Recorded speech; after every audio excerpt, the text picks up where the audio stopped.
Pourquoi tant de haine? Comment peut-on accepter La haine. La haine intacte. la vengeance et la haine? Ce n'est pas acceptable. Je vous demande de vous arrêter. Taisez-vous! Pourquoi tant de haine?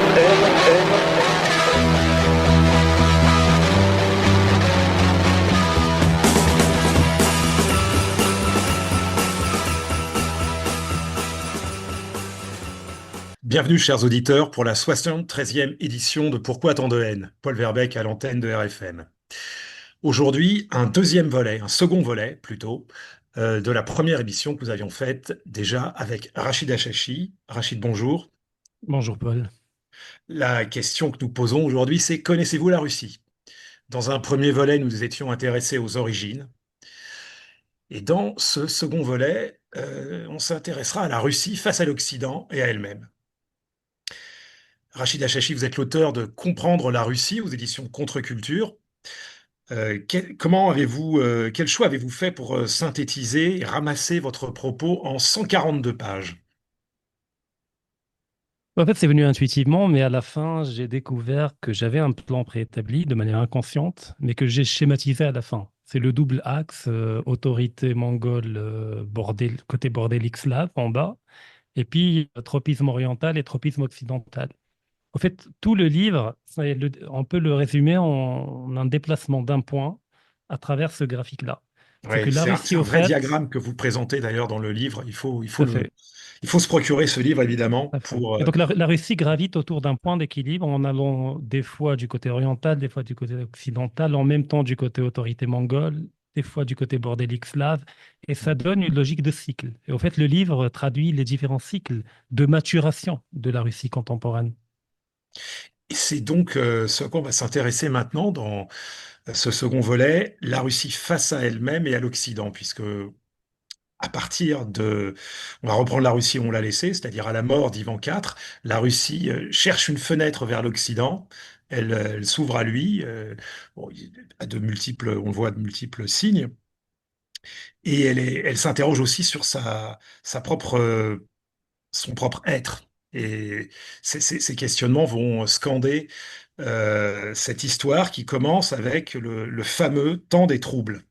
Alors, qu'est-ce que c'est, ce temps des troubles qui commence à la mort d'Ivan IV? Alors, pas tout à fait à la mort d'Ivan IV, si on prend le sens littéralement, mais si on élargit le sens un peu, le début des problèmes, c'est effectivement avec la mort d'Ivan IV. Ivan IV, ayant tué son fils aîné, laisse le trône à Fiodor, qui était un tsar maladif, faible, fragile, mais qui a eu la chance d'avoir un régent, ou un bras droit, davantage qu'un régent, en la figure de Boris Godunov. Boris Godunov, qui était le bras droit d'Ivan IV. Alors, il est issu d'une famille de boyards, de nobles, mais d'une lignée mineure. Mais il était fidèle, efficace, et il a travaillé au service du père de Fiodor, à savoir Ivan IV. Et donc, il va continuer sa carrière aux côtés de Fiodor. Il va même réussir à faire épouser sa sœur au tsar, Fiodor, donc pour renforcer le lien. Et en même temps, il a donné une éducation princière à son fils. Donc, quelque part, il voyait que la lignée des Rurikides est en train de s'éteindre, parce que l'un des derniers, c'était Fiodor. Fiodor, il y en avait un autre, on va en parler plus tard. Et il commençait à préparer peut-être une prise du pouvoir, mais jamais en trahissant Fiodor, en attendant la mort naturelle de Fiodor. Et le vide qui sera laissé, il pourra être occupé par Boris Godunov. Donc ça, c'est pour le Boris Godunov. Il y avait d'ailleurs des ascendants tatars. On peut le voir d'ailleurs dans les différentes représentations de Boris Godunov. Il a les yeux légèrement bridés, donc il n'a pas une figure tout à fait slave. Donc Fiodor meurt naturellement. Alors certains parlent d'un empoisonnement, mais c'est peu probable vu qu'il était fragile. Il y a un vide qui s'installe. Le dernier des Rurikides adultes est mort, et donc il y a une lignée qui est en train de s'éteindre. Il y avait juste un enfant qui s'appelait Dmitri, qui avait 8 ans à l'époque, qui avait été du vivant de Fiodor écarté par Boris Godunov, soi-disant pour le protéger des boyards, qui auraient pu faire un coup d'État en tuant les deux derniers Rurikides. Mais en fait, c'était pour l'écarter de Moscou. Donc, que fait Boris Godunov à la mort de Fiodor? Il quitte Moscou pour Ouglitch, pour simuler un désintérêt vis-à-vis du pouvoir. Et en réalité, c'est une stratégie pour montrer un désintérêt tout en laissant des partisans à lui. Ouais. Oui, Ivan avait fait ça, Ivan le Terrible, lui-même, tout à fait. Ils pour vont que le peuple vienne le rechercher dans le monastère. Tout à fait, tout à fait. Et Mm. d'ailleurs, c'est une longue tradition, on la retrouve même chez l'empereur romain Auguste, qui à un certain moment a quitté le pouvoir pour qu'on le supplie de revenir. Voilà. Donc c'est une stratégie que l'on peut retrouver dans l'histoire. Donc il quitte le pouvoir et puis il y a des partisans de Boris qui sont en train de militer, de travailler pour lui. Et finalement, les boyards vont réunir le Zemski Sabor, c'est un peu le parlement en quelque sorte suprême. Ils vont nommer Boris Godunov en tant que premier tsar d'une lignée non ruriquite. Donc le pouvoir quitte les rurikites pour intégrer l'inconnu, au fait. Parce que Boris Godunov, on ne peut pas parler de lignée, parce qu'il n'a pas d'ascendant glorieux, etc. C'est un simple ligné mineur de boyard. Donc il prend pouvoir et le choix s'est porté sur Boris Godunov pour différentes considérations. Premièrement, parce qu'il n'est pas issu d'une lignée importante. Et donc, il ne pourra pas nourrir d'ambition autocratique au détriment de la noblesse. Et donc, on pourra le contrôler. C'est ce que pensent les boyards. Deuxième élément, comme il n'appartient pas à une grande famille, il pourra être un point d'équilibre entre les différents clans de boyards qu'il pourra maintenir à équidistance du pouvoir, ce qui évitera une lutte intestine entre les clans. Mais les boyards croyaient que le vrai pouvoir sera entre leurs mains et que Boris Godunov sera nommé tsar uniquement pour avoir une figure symbolique qui unifie la Russie et qui évite l'implosion du pays. Donc quand Godunov devient tsar, il y a le petit Dimitri qui meurt à l'âge de 8 ans et le scandale commence.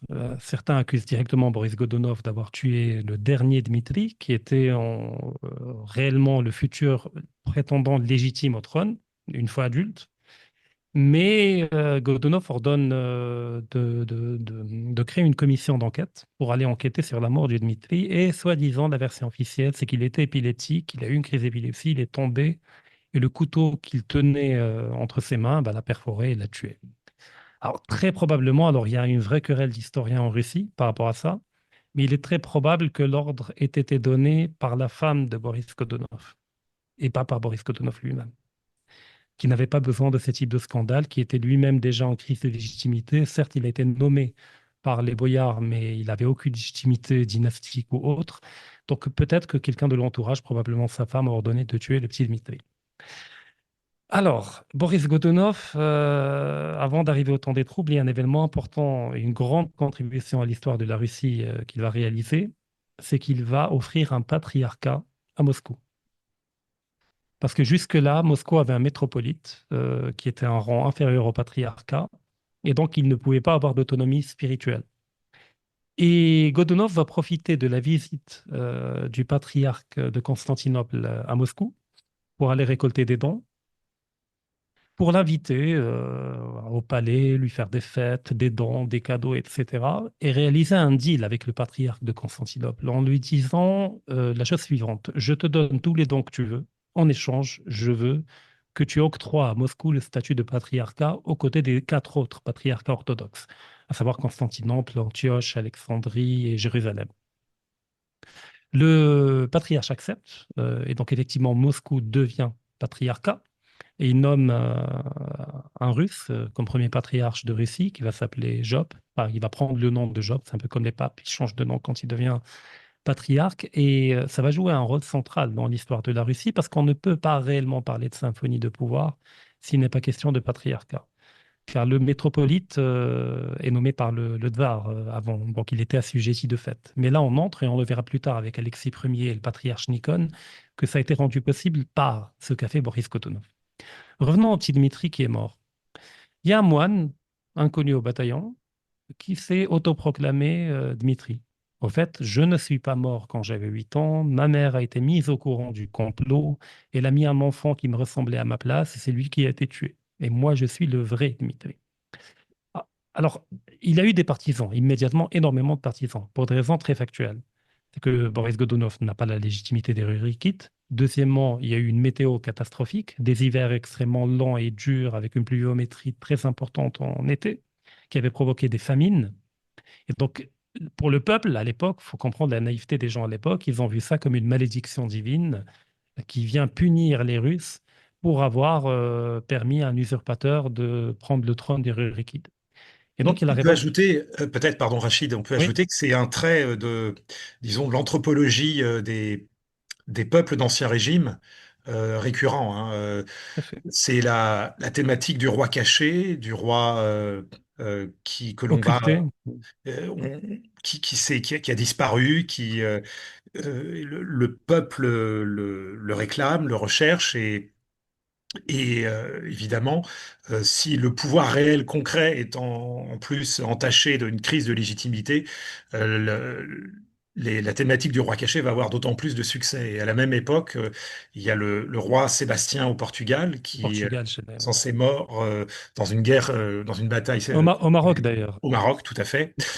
C'est une thématique. Bon, on va la retrouver lors de la Révolution française, disons en mode mineur avec l'enfant du temple. Mais c'est vraiment très significatif de l'anthropologie, je dirais, oui, d'Ancien Régime. Et peut-être plus que d'Ancien Régime, peut-être. Mais Mhm. ça nous amènera plus loin. Euh, on en Non, parlera mais tout peut-être à plus fait. Au fait, tous les peuples traditionnels possèdent ce schème au niveau de leur imaginaire. On retrouve même chez les chiites l'imam occulté qui va tard. Tout à revenir à la fait, fin des temps. Donc, exactement. c'est propre à toutes les cultures traditionnelles. Alors, la modernité, je ne sais pas si on peut faire une transposition, mais en tout cas, oui, ça s'inscrit pleinement dans cette logique-là. Et là, par contre, ce qui va aider, c'est le contexte économique, météorologique, climatique, etc. Et le contexte géopolitique, parce que les Polonais qui sont pas très loin de là vont voir là une occasion en or de pouvoir placer un tsar à la tête de Moscou qui leur soit intégralement assujetti. Et donc ils invitent le faux Dmitri, ils lui fournissent une armée afin qu'il puisse marcher sur Moscou et tuer Godunov et être nommé tsar. C'est ce qu'il fait. Il remporte victoire après victoire. Alors, le noyau de son armée, c'est des soldats polonais professionnels, mais il y a des contingents qui viennent s'agglutiner à cette croisade, on peut l'appeler comme ça, une fausse croisade avec un faux Dmitri. Mais finalement, l'armée du tsar va pouvoir écraser cette armée, polonais y compris, et il va revenir bredouille en Pologne. Mais Godunov meurt, on ne sait pas, empoisonné de maladies, etc. Et le fils de Godunov, qui était encore très jeune, avait encore moins de légitimité que le père, parce que le père, au moins, il a servi Ivan IV, il a servi Fiodor, il a tout un passif derrière lui qui milite pour lui. Et là, on a à nouveau une nouvelle marche sur Moscou. Et là, pour le coup, ça va marcher. Donc, le faux Dmitri va rentrer à Moscou. La femme de Boris Godunov et son fils vont être tués, étranglés. Alors, certains disent poignardés, on ne sait pas, mais en tout cas tués. Et les Polonais vont placer le faux Dmitri comme tsar à la tête de la Russie. Alors, Dmitri, moi, je le qualifie, enfin le faux Dmitri, je le qualifie de young leader avant l'heure. Parce que le gars est déjà placé par une puissance étrangère, occidentale. Les premières mesures qu'il va entreprendre sont des mesures ultra-libérales pour l'époque. Libéraliser le commerce, l'économie, changer le nom des institutions. Donc, on parlera plus de Douma, mais de Sénat, comme en Pologne. Donc, il va commencer une occidentalisation accélérée de la Russie et il va mépriser l'Église orthodoxe et toutes les coutumes russes. Et il va pas le cacher. C'est-à-dire, il va essayer de combattre le code vestimentaire des Russes, la pratique de la foi, et il va tenter graduellement de tirer les Russes vers la catholicité. Alors, cette folie a duré 10 mois avant que les gens en aient assez et attaquent le Kremlin et tuent le faux Dmitri. Or, le problème, et les Polonais qui étaient là, sachant que durant les 10 mois de règne de Dmitri, les soldats polonais qui étaient là pour sa sécurité se comportaient comme des occupants. C'est-à-dire qu'ils maltraitaient les citoyens, ils volaient les commerçants, etc. Donc les Polonais sont chassés, mais il y aura une pluralité de faux Dmitri qui vont apparaître. Comme d'habitude, voilà, chacun va dire je suis de Dmitri, je suis de Dmitri. Et il faudra attendre que les boyards décident de ne pas risquer l'existence même de la Russie et décident de nommer un nouveau tsar qui va être Michel Ier Romanov. Et là, on a le début d'une nouvelle dynastie et la fin du temps des troubles qui était un temps d'ingérence, un temps de famine, un temps d'instabilité chronique où littéralement la Russie était menacée de disparaître. On peut signaler aussi que cette histoire des faux Dimitri a passionné Prosper Mérimée, qui était un bon connaisseur, sinon de la Russie, du moins de sa frange occidentale, la Lituanie, la Pologne, et qui a consacré un ouvrage au faux Dimitri. Et puis évidemment l'importante l'œuvre de Pouchkine, Ensuite va inspirer, enfin l'œuvre de l'historiographe russe qui va inspirer Moussorski dans une grande tragédie politique en musique sur Boris Godunov, Mhm. avec le faux Dimitri en jeune premier. Tout à fait. Et d'ailleurs, Le Temps des Troubles, ceux qui vont le lire vont le remarquer, pour moi, ce n'est pas juste un événement historique, c'est une phase qui s'inscrit dans la cyclicité. Parce qu'il y aura d'autres temps des troubles, le temps des troubles 2, le temps des troubles 3, par exemple la période de Yeltsin, les années 90, c'est le temps des troubles 3, avant qu'un Romanov, c'est-à-dire Vladimir Poutine, ne vienne restaurer la verticalité du pouvoir, etc. Donc on aura encore des temps des troubles. Ça fait partie des quatre, enfin des deux axes dont j'ai parlé. C'est le côté bordélique des Slaves, le côté clanique, extrêmement horizontal, incapable d'accepter n'importe quelle hiérarchie, qui remonte. C'est des archétypes qui remontent des fois dans l'histoire de la Russie et qui permettent de donner une nouvelle vitalité. On le voit avec les Romanov. Ça va être un nouveau vitalisme qui va s'exprimer, mais il fallait d'abord purger un certain nombre de choses à travers une phase qu'on appelle le temps des troubles. Alors, comment cette nouvelle dynastie arrive sur le trône et comment elle va gérer ce balancement, cette oscillation entre Occident et Eurasie? Mhm. Alors, et premièrement, Michel Ier, quand il devient tsar, sa préoccupation première, c'est de réformer et de restructurer la Russie à tous les niveaux, politique, fiscal, économique, commercial. Donc, il y aura pas de valeur ajoutée majeure à l'histoire de la Russie, mais il y aura une période de stabilisation. Il va conclure un traité de paix avec les Polonais qui va être relativement défavorable à la Russie parce qu'il va abandonner un certain nombre de territoires, dans la ville de Smolensk aux Polonais, ce qui va priver la Russie d'un accès à la mer, notamment la mer Baltique. Ce qui était problématique à l'époque, sachant que le commerce était représenté 90% du commerce mondial. D'ailleurs, c'est encore le cas aujourd'hui, bizarrement. Donc, il va stabiliser la chose. Mais c'est Alexis Ier qui va jouer un rôle central dans l'histoire de la Russie, toujours dans la continuation de ce qui a été fait avant lui. Alors, Alexis Ier va avoir un très long règne, à peu près 30 ans, ce qui est relativement rare à l'époque. Et on va parler de règne paisible, de long règne paisible, puisqu'il y aura deux générations qui vont naître et grandir sous Alexis Ier. Alors, Alexis Ier avait un tuteur qui était le patriarche de Moscou, Nikon. Alors, Nikon est un personnage central dans cette époque-là, et même jusqu'à aujourd'hui, il y a beaucoup de biographies qui sortent en Russie par rapport à Nikon. Premièrement, parce qu'il avait un tempérament autoritaire. Deuxièmement, parce qu'il va mettre en place des réformes qui vont diviser la Russie avant d'homogénéiser le tout. On va parler du Raskol. Et c'est celui qui va nourrir des ambitions qui vont au-delà des frontières de la Russie en voulant réunir tout le monde orthodoxe au sein d'un seul et même empire, un seul et même impérium, celui du tsar de toute la Russie. Alors, allons étape par étape. Premièrement, la première phase du règne d'Alexis Ier va être dominée par Nikon. Alexis Ier n'a pas encore l'expérience, il fait confiance à Nikon, il le laisse mener les réformes. Il faut comprendre que durant la parenthèse mongole, il y a eu un éloignement entre la Russie et le monde byzantin. Ce qui a fait que les rites byzantins ont progressé, tandis que, à leur manière, à la manière grecque, tandis que les rites russes, étant déconnectés du monde byzantin, ont progressé d'une autre manière. Et on s'est retrouvé à l'époque de Nikon avec des différences majeures, c'est le plan formel, entre la pratique du rite orthodoxe chez les Grecs et chez les Russes. Un exemple très simple. Les Russes faisaient le signe de croix avec deux doigts. Ils faisaient avec deux doigts. Là où les Grecs le faisaient avec trois doigts. Alors, ça paraît banal, mais pour eux, c'est une question de salut. C'est-à-dire, si vous vous trompez du nombre de doigts, bah, votre signe de croix ne sera pas accepté, en quelque sorte. Alors, comment expliquer la divergence, mais sans qu'il y ait de divergence de dogme? Alors, les Russes, ils disaient à l'époque qu'on faisait avec deux doigts pour signifier la double nature du Christ, divine et humaine, tandis que les trois doigts restants représentaient la Trinité. Les Grecs, c'est la même chose, mais seulement il est inversé. C'est qu'ils font le signe de croix avec trois doigts, c'est la Trinité, et les deux doigts qui restent, c'est la double nature du Christ. Donc, il y aura un débat par rapport à ça. Deuxièmement, au niveau de la Bible, il y a des passages qui ont été mal traduits peut-être la première fois lors de la conversion de la Rousse. Il y a des mots qui sont écrits différemment. Par exemple, le nom de Jésus est écrit avec un seul I, alors que normalement, il doit être écrit avec deux I. Et donc, Nikon va vouloir homogénéiser le tout, mais en prenant comme référentiel le rite grec. Et donc, c'est le rite russe qui va devoir se soumettre au rite grec. Et donc, il y a eu des divisions au sein du clergé, mais même au sein de la population, il y a eu une révolte même. Il y a un archipope très célèbre qui s'appelle Avvakum, qui a écrit un livre de mémoire, enfin ses mémoires par rapport à toute la lutte qu'il a menée, mais vraiment avec dévotion. Il en est mort à la fin, il est mort brûlé vif, pour défendre le rite russe, le rite slave, contre le rite grec. Et il y aura des bûchers qui vont être organisés, des milliers de Russes vont être brûlés vifs, des hommes, des femmes, etc., parce qu'ils refusaient d'abandonner le rite russe. C'est Alors ceux qui vont opérer le schisme et refuser le rite grec vont être appelés les vieux croyants. C'est-à-dire ceux qui continuent de croire à l'ancienne manière, l'ancien rite avant l'homogénéisation réalisée par Nicode.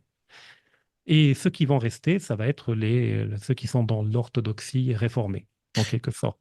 ce Oui, qui est intéressant dans cette alternative, c'est que d'un côté, on sacrifie un particularisme, hein, une typicité, dans des ambitions d'universalisme orthodoxe, donc pour tout à fait. éventuellement intégrer et peut-être contrôler un pan plus large en fait de l'orthodoxie, alors que de l'autre côté, on s'intéresse pas à ces ambitions, disons quand même assez temporelles, et on reste concentré sur des formes héritées qu'on estime plus importantes que tout enjeu spirituel. Mhm.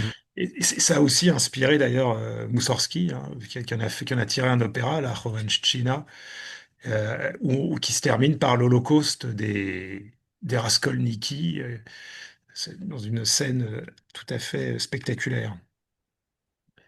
Tout à fait. D'ailleurs, ça me permet d'avancer quelque chose, c'est que les Russes et les Slaves en général n'ont pas un tempérament impérialiste. Ils ne l'ont jamais eu. Les Slaves ne rêvent pas d'aller dominer d'autres peuples et les soumettre.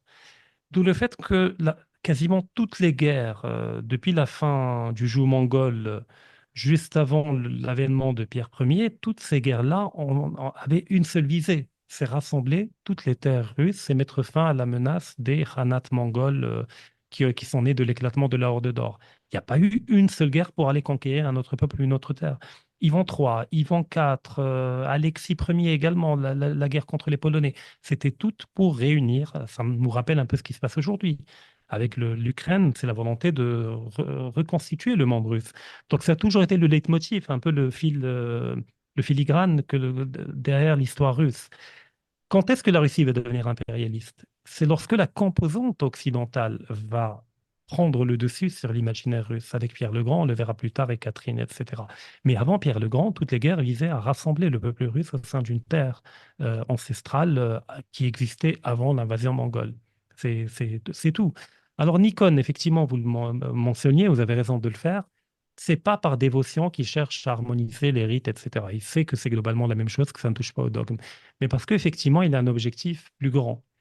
C'est qu'il rêve d'intégrer tous les Slaves, c'est-à-dire Constantinople, les Slaves grecs, les orthodoxes grecs, et puis même plus tardivement peut-être Jérusalem, etc. Et il va mettre la pression sur Alexis pour qu'il entame une guerre contre les Ottomans. Et il va même fomenter un complot avec le patriarche de Constantinople pour que le jour où les armées russes vont arriver aux portes de Constantinople, les orthodoxes vont se révolter massivement, tuer les garnisons turques et aider les Russes à prendre la ville de Constantinople. Bon, naturellement, Alexis est un réaliste. Il va lui dire, il va lui demander d'arrêter de délirer. L'Empire ottoman à l'époque était à son apogée. C'est l'époque gravitant autour de Soliman le Magnifique. Et un peu après, la Russie n'a pas les moyens de mener une telle guerre et n'en a pas besoin. Je veux dire, les Russes n'ont jamais rêvé de réunir toute l'orthodoxie, d'ailleurs à tel point qu'ils sont même prêts à mourir pour défendre leur orthodoxie qui est différente de celle des autres. Et donc le début de la division entre Nikon et Alexis va commencer à apparaître et devenir de plus en plus important. Notamment, Alexis reprochait à Nikon la brutalité avec laquelle il menait sa lutte contre les Raskolniki, contre ceux qui vont devenir les vieux croyants, alors qu'Alexis prenait plus de pédagogie, etc.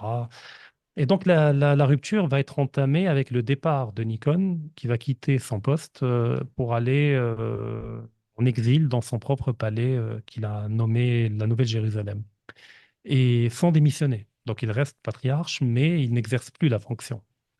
Ça a duré 8 ans. Et Nikon attendait que le tsar le rappelle, parce qu'il y a eu des disputes avant. Et à chaque fois, le Alexis se pliait devant Nikon et lui suppliait de revenir, etc. Mais cette fois, il n'a pas plié. Et il a fallu organiser un concile, ou l'équivalent d'un concile, où figuraient tous les patriarches de l'orthodoxie, d'Alexandrie, de Jérusalem, de Constantinople, pour pouvoir destituer un patriarche. Le tsar n'avait pas autorité pour destituer un patriarche. Et donc le concile s'est réuni, effectivement, il a été destitué, un nouveau patriarche a été nommé. Mais la réforme entamée par Nikon étant achevée, Alexis n'a pas vu, comment dire, n'a pas jugé utile de rétropédaler. Donc il a maintenu les réformes de Nikon et on est resté dans ce schéma d'harmonisation du rite. Donc ça, c'est pour la dimension spirituelle. L'autre volet, sous le règne d'Alexis Ier, l'Ukraine orientale va être rattachée à la Russie, de son propre gré. Personne ne les a obligés. Alors Khmelnytsky, qui avait mené une révolte des Cosaques, Zaporog, contre les Polonais, n'a pas pu définitivement chasser les Polonais, parce que les Polonais ne voulaient pas lâcher l'Ukraine. Pour eux, c'était un peu une position stratégique. Et cette révolte a été nourrie par le fait que on est parti d'un point de départ qui était la suzeraineté des Kazakhs ukrainiens vis-à-vis de la Pologne, mais qui respectait une autonomie des Cosaques, c'est-à-dire la liberté de mener des raids comme ils veulent sur le Khanat de Crimée ou ailleurs, de maintenir leur foi orthodoxe. Mais ce qu'ils ont remarqué, c'est que le Polonais mettait de plus en plus la pression sur les Cosaques pour leur faire perdre leur autonomie et les intégrer définitivement dans l'empire polonais.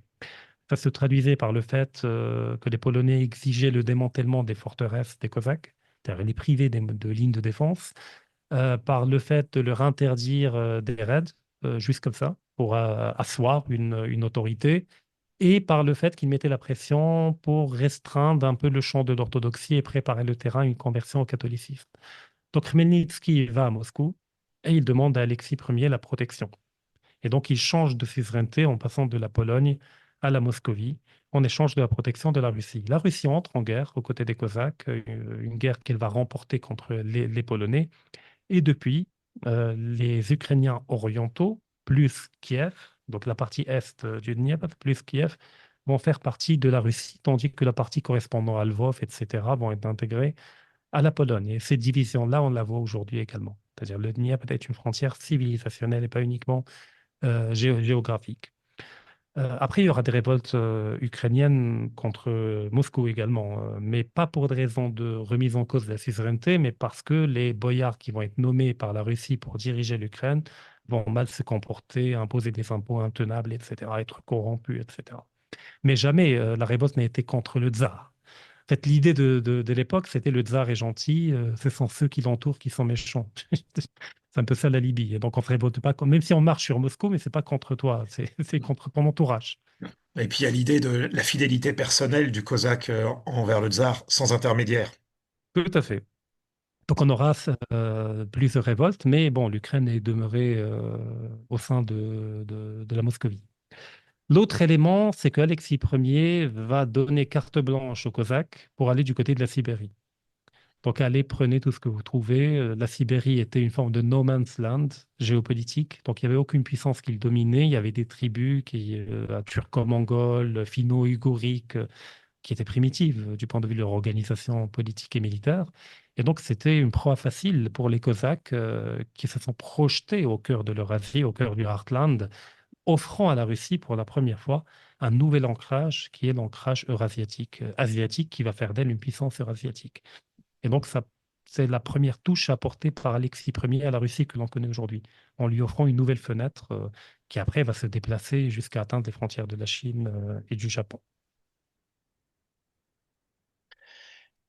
Mouvement de balancier, alors on est un point d'équilibre peut-être à l'époque d'Alexis Ier finalement, et le balancier va aller du côté de l'Occident avec Pierre Ier. Si on peut Oui, enjamber la période, la fin du XVIIe et entrer au XVIIIe siècle avec ce tsar qui a visité l'Europe, qui a visité les Pays-Bas, qui a été à Versailles, qui a voulu apporter, disons, des savoirs techniques qui, d'après lui, faisaient défaut à la Russie, et pas seulement, et pas seulement. On va le voir, parce que Il y a l'occidentalisation, comment dire, défensive et il y a celle qui est un peu plus proactive. Enfin, je laisse développer ces points Tout à fait. importants.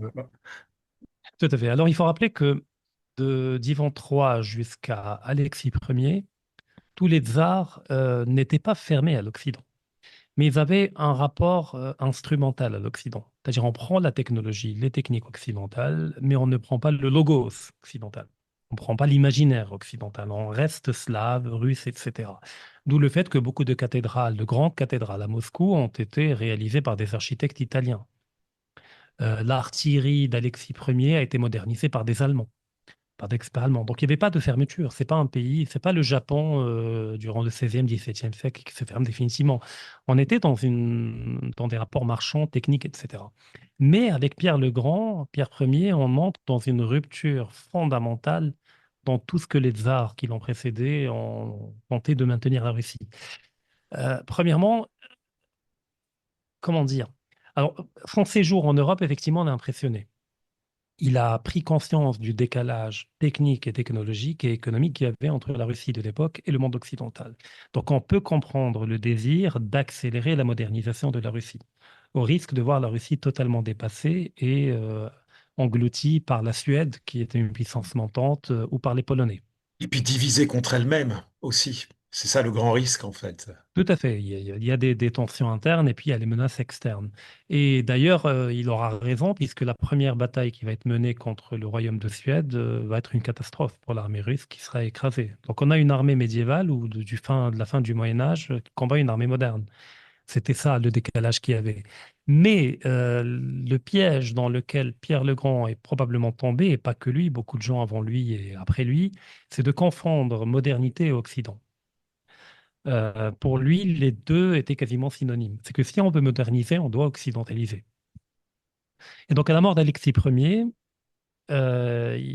qui laisse deux héritiers et une fille, il y aura un schéma unique dans l'histoire de la Russie, c'est que le pouvoir ne va pas être donné à Pierre ou à Fiodor, l'autre fils de Alexis, mais ça va donner lieu à une diarchie, un pouvoir avec deux tsars, une forme de co-suzeraineté ou co-souveraineté, avec une régente, c'est leur grande sœur, Sophia.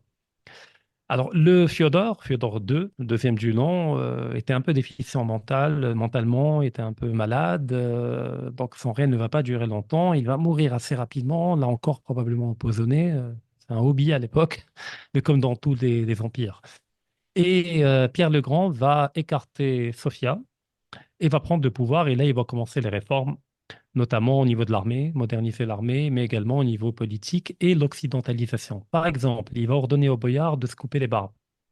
La barbe est un symbole de sagesse, de rang, etc. Il va leur ordonner de couper les barbes, de se raser les barbes. Il y aura une résistance par rapport à ça. Et le moyen qu'il a trouvé, c'est d'interdire aux jeunes boyards de se marier tant qu'ils ne se rasent pas la barbe. Donc c'est assez convaincant comme argument. Finalement, voilà, ils se sont tous rasés la barbe pour pouvoir se marier. Il va introduire de nouvelles pratiques culinaires. Par exemple, le café, différents types d'alcool qui n'étaient pas connus en Russie et qui buvaient que le vin, qui était produit dans le sud. Donc, même au niveau culinaire, il va il va occidentaliser le mode de vie russe. Et au niveau des vêtements, il va interdire aux boyards de porter le caftan russe traditionnel et ils vont se mettre à porter les vêtements que porte la noblesse et l'aristocratie européenne. Alors après la première défaite avec la Suède, Pierre le Grand se reprend en main, il réorganise son armée, il la modernise et il remporte une bataille écrasante contre l'armée suédoise qui va définitivement tuer toutes les ambitions de la Suède et va permettre à la Russie de s'ériger en puissance européenne puisqu'elle est arrivée à battre une grande puissance européenne. Et là, ça va lui permettre d'accéder à la mer Baltique, d'élargir le territoire qui donne sur la mer Baltique et de fonder une nouvelle capitale qui correspond à deux impératifs. Le premier, un impératif géopolitique, c'est que la puissance mondiale se fonde sur la mer. Là, on est dans Carl Schmitt. Et donc, avoir une capitale ouverte sur la mer permet de déplacer le centre de gravité de la Russie de la profondeur continentale vers une dimension thalassocratique. Mais ça implique également une rupture civilisationnelle. C'est qu'au fait, en allant vers le schéma thalassocratique, on entame une rupture avec le monde byzantin, avec le monde continental, avec tout ce qui a fait la Russie en réalité. Et on va vers un autre paradigme civilisationnel que la Russie n'a jamais connu. Pas qu'elle n'a jamais connu en tant que Moscovie, mais il y a des régions de la Russie qui sont prédisposées à être libérales. Par exemple, Novgorod, la région de Novgorod ou Veliki Novgorod, la ville existe encore aujourd'hui, a toujours été une république avant d'être dominée par Ivan III et puis par Ivan IV également, et à chaque fois, ils se révoltaient. Donc, ils ont un caractère très républicain. Pourquoi? Parce que c'est des marchands. C'est une cité de marchandes qui faisait partie de la Ligue hanséatique, qui était ouverte sur la mer, alors pas géographiquement, mais économiquement et commercialement. Et donc, ça façonne un tempérament. Tandis que les Russes de l'intérieur du continent étaient plutôt tellurocratiques. C'était des paysans, des gens qui travaillaient la terre, qui étaient dans le pragmatisme, qui étaient dans une dimension rustique, dans le rapport à la vie, dans une dimension de foi, de sincérité dans la foi. Et donc, on a toujours eu une Russie potentiellement libérale, mais qui a toujours été dominée par la Russie continentale. Mais avec Pierre le Grand, on a la rupture, c'est la Russie continentale qui est écartée, assujettie à une nouvelle Russie thalassocratique qui va se fonder autour de Saint-Pétersbourg. Alors, Pierre le Grand, déjà en tant que personnage, était quelqu'un d'imposant, donc il faisait à peu près 2 mètres, un peu moins de 2 mètres de hauteur. À l'époque, c'est énorme. Et il avait un tempérament extrêmement colérique, extrêmement autoritaire. Et pour ne pas rompre avec la tradition, il va tuer son fils également. Pourquoi? Pour différentes raisons. Alors, il avait une première épouse qui était extrêmement croyante, qui lui a donné son fils. Et quand il a entamé cette occidentalisation de la Russie, sa femme, sa première femme, a refusé d'y adhérer. Elle était fidèle à l'Église orthodoxe et au reste. Et donc, qu'est-ce qu'il a fait? Il l'a exilé dans un monastère pour finir sa vie en tant que nonne, et il a pris une nouvelle épouse occidentale pour bien faire, voilà, pour coller à l'image et donner l'image et l'exemple personnel. Alors, le fils de sa première épouse ne lui a jamais pardonné le fait qu'il a trahi sa mère. Et donc, pendant la guerre contre la Suède, son fils est allé voir le roi de Suède et lui a donné tous les secrets qu'il avait sur la Russie, sur l'armée russe, etc., pour mettre en échec son propre père. Le roi de Suède a pris toutes les informations et puis il a ordonné à sa garde, maintenant, prenez-le et rendez-le à son père et dites à son père ce qu'il a fait. Donc il y avait quand même une forme de noblesse. C'est-à-dire, je prends ce qu'il y a à prendre, mais après, je ne peux pas respecter un traître. D'accord, même si ça me profite, mais tu demeures un traître. Donc il est ramené à son père et son père lui demandait une chose, juste demande pardon, juste demande pardon. Le fils n'a pas voulu demander pardon, il l'a fouetté, il l'a maltraité, et puis le coup de trop et le fils est mort. D'où le fait que quand il est mort, c'est sa femme qui est devenue impératrice, parce qu'il a tué le fils qui, normalement, était prédestiné à devenir tsar. Donc, c'est très compliqué, cette parenthèse de Pierre Ier, parce qu'en même temps, il a sauvé la Russie en modernisant l'armée, l'État, l'appareil étatique, etc., et qui a permis à la Russie de continuer d'exister en tant que puissance européenne et légèrement eurasiatique. Mais en même temps, il a quelque part poignardé l'âme russe, enclenchant un lent déclin qui va se conclure par la révolution bolchevique. En fait, quand les bolcheviks entament leur coup d'État ou révolution, ça dépend des points de vue, au fait, l'État russe n'avait plus d'âme. Cette âme l'a quitté graduellement, empereur après empereur, impératrice après impératrice. Au fur et à mesure que l'État s'occidentalisait, il perdait de son âme. Et donc, quelque part, paradoxalement, les bolcheviks étaient plus proches de l'âme russe que ne le fut Nicolas II et l'entourage de Nicolas II. Les deux aspects de cette, comment dire, de ce coup de poignard dans l'âme russe dont tu parles, Rachid, c'est peut-être, si on prend l'angle théologico-politique, c'est la fin de la symphonie des pouvoirs. Il faudra expliquer un petit peu ce que c'est, d'une part, et d'autre part, une entreprise de légitimation d'un type nouveau du pouvoir impérial, qui n'est pas le Tsara, mais quelque chose de nouveau qu'il faut un peu expliciter et qui date de Pierre Ier. Tout à fait. D'ailleurs, c'est bien que vous l'ayez mentionné. Pierre Ier a changé le titre en abandonnant le titre de tsar et en le remplaçant par imperator, empereur, faire comme les Occidentaux. D'ailleurs, un titre qui, pendant des années, ne va pas lui être reconnu par les puissances occidentales. Il a fallu attendre 7 ou 8 ans avant que la France, l'Angleterre ne le reconnaissent comme empereur. Alors oui, la question de la légitimation est importante et ça fait partie du coup de poignard dont j'ai parlé. Parce qu'avant Pierre Ier, tous les tsars étaient vus comme étant des pères, comme étant un père Un père autoritaire, mais un père aimant en même temps et proche du peuple. D'ailleurs, les tsars, on les appelait Batюshka tsar. C'est-à-dire, Batюshka, c'est le nom gentil pour dire papa. C'est papa le tsar. Les gens l'appelaient comme ça. Le tsar marchait dans les rues de Moscou. Des gens pouvaient le côtoyer, pouvaient lui soumettre des requêtes, etc. Donc, il n'y avait pas cette distance entre l'État et le pouvoir et entre le peuple. Il y avait une grande proximité. Même Ivan IV se mélangeait au peuple, etc. Et vivait de manière très rustique. On n'était pas dans l'apparat et dans le faste des palais à Versailles ou ailleurs. Avec Pierre le Grand se crée une distance qui va devenir de plus en plus grande entre le peuple et entre l'État. L'État est vu comme étant fort, les Russes en sont fiers, d'accord, mais il est vu comme étant une xénocratie, paradoxalement. Certes, ils n'ont plus de rurikites, qu'ils croyaient être des étrangers, ils ont des Slaves russes qui viennent d'eux-mêmes, mais l'interaction entre les deux, c'est comme si cet État venait de l'étranger. C'est comme s'il n'était pas le leur. C'est comme s'ils vivaient dans un État occupé par un pouvoir qui certes contribuent à la grandeur de leur pays, mais ils n'arrivent pas à s'identifier à ce pouvoir. Ils ne s'habillent pas de la même manière, ils ne pensent pas de la même manière, ils ne parlent pas le même russe. D'ailleurs, même à la cour de Russie, le russe deviendra marginalisé de plus en plus, au profit du français notamment, qui sera la langue de la cour, etc. Des impératrices vont être des étrangères dont on ne sait même pas s'ils sont réellement orthodoxes ou pas. Et donc, ce gap qui est né avec Pierre le Grand ne va cesser de grandir jusqu'à la révolution bolchevique, qui va finalement euh, plonger la Russie dans un nouveau temps des troubles pour par la suite donner une nouvelle forme de tsara, un tsara rouge avec Staline, etc. Mais tout commence avec Pierre le Grand. C'est qu'en fait, paradoxalement, à partir de Pierre le Grand, la Russie va devenir de plus en plus puissante, mais en même temps, intérieurement, elle devient une coquille de plus en plus vide. Et donc, à la fin, on a un monstre énorme, mais sans aucune âme, en réalité. Et donc, extrêmement fragile.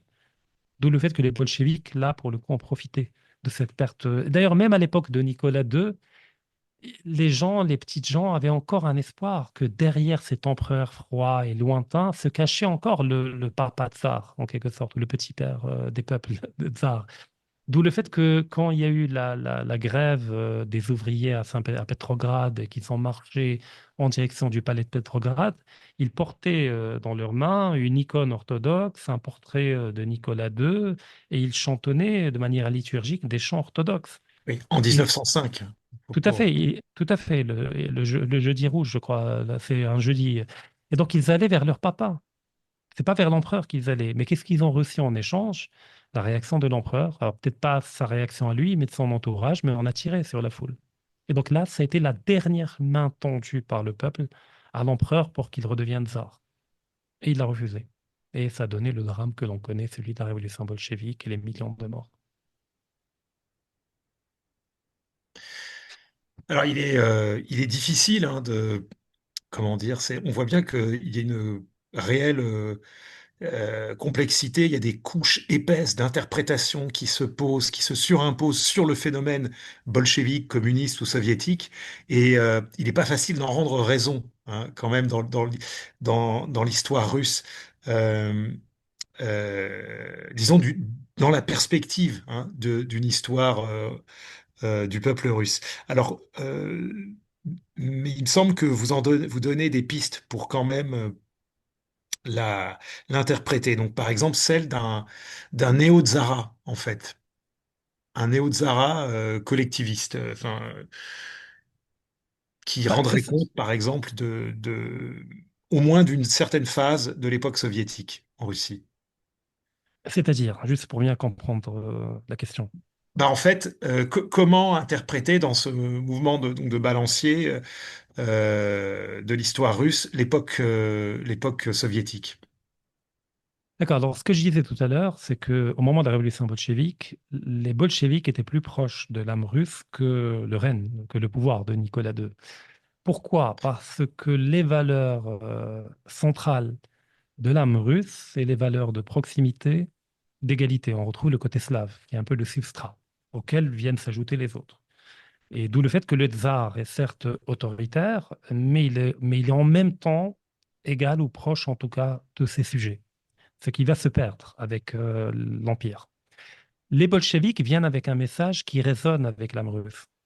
Ils viennent avec un message d'égalité, cette égalité qui s'est perdue avec l'Empire. Il parle au nom du peuple, là où l'Empire parle au nom de la grandeur de la Russie, qui est un concept abstrait. Pour la plupart des gens, les paysans russes et les moujiks, etc., pour eux, c'est abstrait. Pour eux, qu'est-ce qu'incarne le pouvoir? Est-ce qu'il incarne une orthodoxie proche de nous qui nous protège ou un pouvoir lointain qui nous voit comme une vache que l'on peut traire à l'infini pour la grandeur d'une petite aristocratie qui vit dans le faste à Pétrograd? Donc le message des bolcheviks résonne avec l'âme russe.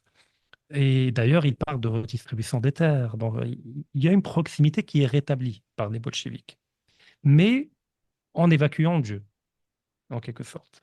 Ce qui va créer une scission au sein de la paysannerie et du peuple russe qui, qui vit ce qu'on pourrait appeler une dissonance cognitive ou une injonction paradoxale.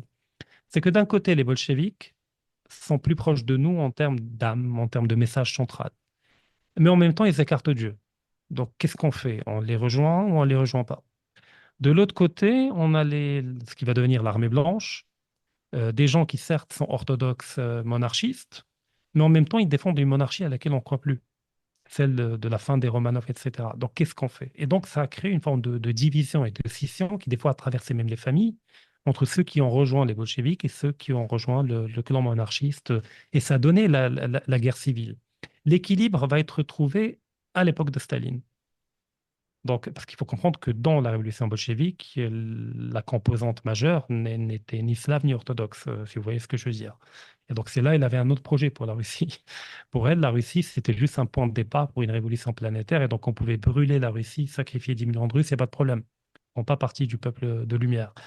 Par contre, Staline, bien que géorgien n'étant pas slave, mais comprenant bien comment fonctionne l'âme slave, il va donner aux Russes ce qu'ils attendent, Puis c'est-à-dire un c'est un nouveau ancien tsar. séminariste.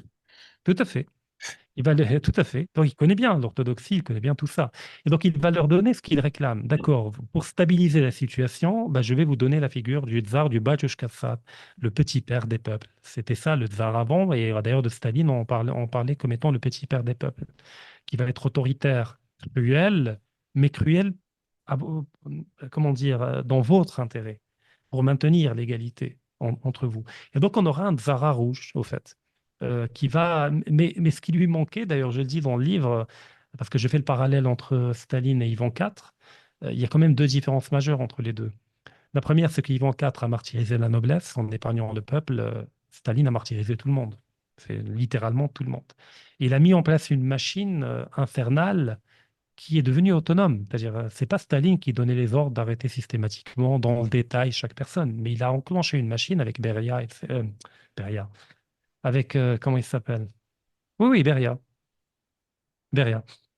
qui va monter une machine de, de lutte contre-révolutionnaire, soi-disant, mais qui va harceler et martyriser la classe moyenne soviétique, enfin tous les gens.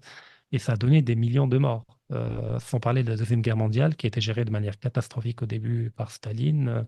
Et puis par la suite, ça a repris. Les purges staliniennes ont repris après la guerre. Il y a eu une parenthèse durant la guerre, mais ils ont repris après la guerre. Donc ça, c'est la différence majeure. L'autre différence majeure, c'est que Staline ne croyait pas en Dieu. Ivan IV était profondément croyant. Et vers la fin de la vie d'Ivan IV, alors je ne sais pas quelle est la part de légende, de la part de vérité, mais il paraît qu'Ivan IV est allé demander pardon à genoux à toutes les familles de boyards dont il a tué le mari, le père, etc. Donc il y avait une crainte de Dieu chez Ivan IV, qui n'était pas le cas de Staline. Donc Staline a mimé la figure du tsar pour mieux dominer le peuple russe, qui était le noyau de l'Union soviétique. 80% de la population était russe orthodoxe.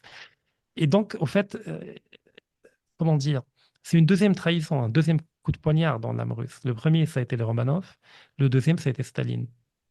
Et au final, on se retrouve en bout de course dans les années 90 avec une Russie qui ne croit plus en rien, qui n'a plus d'âme. L'orthodoxie a été marginalisée et massacrée par les bolcheviks. L'État est devenu un monstre froid, comme disait Nietzsche. Il a commencé à l'être sous les Romanov, mais il est devenu de manière absolue sous les bolcheviks. Et en plus, il y avait un vide idéologique. Et puis, il y a des usurpateurs qui viennent, comme Boris Yeltsin, et on retrouve le faux Dmitri qui vient, qui veut libéraliser, occidentaliser de manière accélérée par une forme de mimétisme totalement stupide et totalement naïf, et qui menace à nouveau de faire disparaître la Russie puisque c'est à l'époque qu'il y a eu la rébellion en Tchétchénie, qui a voulu contaminer le Daghestan, avec la CIA qui rentre dans le jeu, les Turcs également qui rentrent dans le jeu. Donc, ce qui était prévu, c'était une fragmentation de la Russie en partant d'un talon d'Achille qui est la composante musulmane de la Russie, en tout cas perçue comme telle par la CIA. Et donc, ça nous donne ce troisième temps des troubles qui s'achève au début des années 2000 avec l'arrivée de Vladimir Poutine au pouvoir, qui passe, comme vous dites, du libéral-étatisme au monde russe. Tout à fait. Moi, je distingue deux Poutine. Alors, pas moi, il y a d'autres qui le distinguent avant moi, comme Alexandre Dogin, qui avait écrit un livre qui s'appelle Poutine contre Poutine, où il y a le Poutine lunaire et le Poutine solaire. Le Poutine lunaire, c'est le Poutine libéral qui regardait du côté de l'Occident. Le Poutine solaire, c'est celui qui incarne une destinée, qui le dépasse d'ailleurs, qui est la destinée de la Russie. En fait, le premier Poutine voyait la Russie dans l'Occident, mais en tant qu'État souverain et respecté en traitant d'égal à égal avec les Occidentaux. Mais il ne voyait pas du tout du côté de la Chine ou du côté de l'Eurasie. Pour lui, c'était tout à fait naturel que la Russie soit un État européen. Sa littérature est européenne, même Pouchkine a écrit des poèmes en français, enfin en russe et en français, il écrivait également. Donc c'était la culture classique. D'ailleurs, la culture française avait une centralité dans la culture russe européenne. Comme je disais, à la cour, on parlait français, on traduisait les œuvres, etc. Et on les lisait même en français. Je rappelle qu'il y avait même des correspondances entre une impératrice et Leibniz, et même en France, avec Voltaire. Donc, il y avait ce lien-là que Poutine a voulu faire perdurer, mais en redonnant à la Russie une souveraineté. Donc, la Russie n'est pas une marche de l'Empire occidental, mais elle est une composante centrale.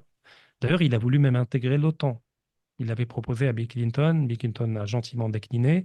Il a proposé d'intégrer l'Union européenne dans la foulée. C'est Merkel qui a opposé un veto. Et donc, on a un Poutine totalement différent du Poutine actuel. Mais c'est un libéral étatiste. La rupture a eu lieu avec le discours de Munich. Donc là, on est en 2007. Poutine a reçu suffisamment de gifles et d'humiliations pour comprendre que jamais l'Occident ne verra la Russie ou les Russes comme des Européens. Pour eux, c'est des demi-orientaux, c'est une marche de l'Empire occidental. Ils ne peuvent prétendre, notamment les élites occidentales, je parle pas des Mm. peuples qui ont du respect pour le peuple russe. Et donc, il comprend qu'une rupture doit se faire. Mais le problème, c'est qu'une rupture se fait au niveau idéologique. Or, il n'y avait pas d'alternative idéologique au libéralisme occidental. Donc, on était dans le prolongement du moment unipolaire, etc. Donc, il a fallu bricoler avec le patriotisme, créer une jeunesse patriotique, faire un certain nombre de trucs qui ne marchaient pas du tout, parce qu'on ne peut pas, comment dire, former des jeunes Russes pendant une vingtaine d'années au mode de vie occidental et aux idéaux occidentaux, pour par la suite exiger d'eux de devenir immédiatement des patriotes et des gens qui aiment l'âme russe, etc. Ça ne peut pas marcher. Et d'ailleurs, il y avait beaucoup de tentatives de faire des Maïdan, des révolutions colorées en Russie, à Moscou, où les jeunes étaient une proie facile pour les ONG, de Soros et d'autres, etc. Parce qu'effectivement, ils ont été forgés, ils ont été formés pour devenir de futurs occidentaux. Et puis là, il y a l'État russe qui bascule de l'autre côté qui demande aux jeunes de basculer de l'autre côté. Donc il a fallu tâtonner longtemps jusqu'à 2014. Et c'est là où l'idée de monde russe va être érigé en concept politique. Alors Douguin le pauvre n'arrêtait pas de gesticuler pendant toutes ces périodes pour toquer à la porte du Kremlin en leur disant écoutez, écoutez, faut le monde russe, le racisme, etc. Mais le Kremlin était sourd et regardait du côté de l'Europe et c'est en 2014 que l'on a l'apothéose de tout le travail de Douguin, qui enfin est pris au sérieux par le pouvoir et intégré comme un concept opératif et pas uniquement comme un concept spéculatif. Et donc, on a l'entrée de l'armée russe, les petits hommes verts, comme on les appelait, qui n'avaient pas de drapeau en Crimée, l'annexion de la Crimée, le soutien aux rebelles du Donbass, de Lugansk et de Donetsk. Et puis, par la suite, 2022, ça va être l'apothéose de ces dynamiques-là, où Poutine, le deuxième Poutine, intègre l'archétype du rassembleur, l'archétype d'Ivan III. Donc le premier Poutine, je ne sais pas comment se situer, c'est entre le faux Dmitri et Ivan III, c'est entre les deux. Le deuxième Poutine devient définitivement une incarnation de l'archétype d'Ivan III, ce que j'appelle le rassembleur. Et donc le monde russe, c'est la sphère civilisationnelle russe qui va au-delà des frontières politiques de la Russie, mais qu'il s'agit de rassembler et de protéger, un peu comme Ivan III a tenté de faire, de rassembler le peuple russe, et qu'Alexis Ier également a tenté de rassembler les terres russes, de prolonger le rassemblement des terres russes. Alors, évidemment, il se pose la question ensuite de l'après-Poutine, de quelle phase dans ces cycles s'incarnera après la phase du pouvoir de Vladimir Poutine. Compliqué. Parce que même les cycles sont bordéliques chez les Slaves. C'est-à-dire, il n'y a pas une logique récurrente que l'on peut observer. Ça peut être n'importe quoi. Ça peut être le tyran, Ivan IV, l'archétype d'Ivan IV. Ça peut être un deuxième Poutine, c'est-à-dire celui qui va continuer le rassemblement des terres russes et le renforcement de la souveraineté de l'État et de trouver une identité à l'État. Ça peut être un faux Dmitri. On ne sait pas. La fenêtre reste ouverte, tout est possible. Alors personnellement, je pense à un deuxième Poutine, un deuxième rassembleur. C'est le plus probable. Parce que Poutine a quand même mis en place une machine fonctionnelle avec un degré de souveraineté extrêmement élevé, avec une idéologie qui est intégrée à l'appareil politique et celle du monde russe. Ça me paraît très compliqué pour un futur tsar ou un futur président de la Fédération de Russie de venir et d'opérer un basculement radical. Il y aura des résistances très puissantes à cela, notamment les Siloviki, les forces de l'ordre, l'armée, le FSB, etc., qui sont du côté de la perspective de rassemblement. Le peuple russe, aujourd'hui, Poutine est même débordé par ce qu'il a enclenché. Aujourd'hui, en Russie, il y a ce qu'on appelle Zedniki. Zedniki, les zédistes. C'est-à-dire, c'est des ultra-patriotes avec la lettre Z, qui réclament à Poutine, je sais pas, d'envoyer une bombe nucléaire à Londres, d'envahir toute l'Ukraine, etc. Ils sont jusqu'au boutiste dans cette démarche-là. Et ils sont très nombreux. Et aujourd'hui, Poutine est débordé par ces zédistes-là, notamment par les plus radicaux d'entre eux. Parce que Poutine est un réaliste. C'est quelqu'un qui négocie avec tout le monde, avec les États-Unis, même avec l'Ukraine. Il est prêt à se mettre autour de la table.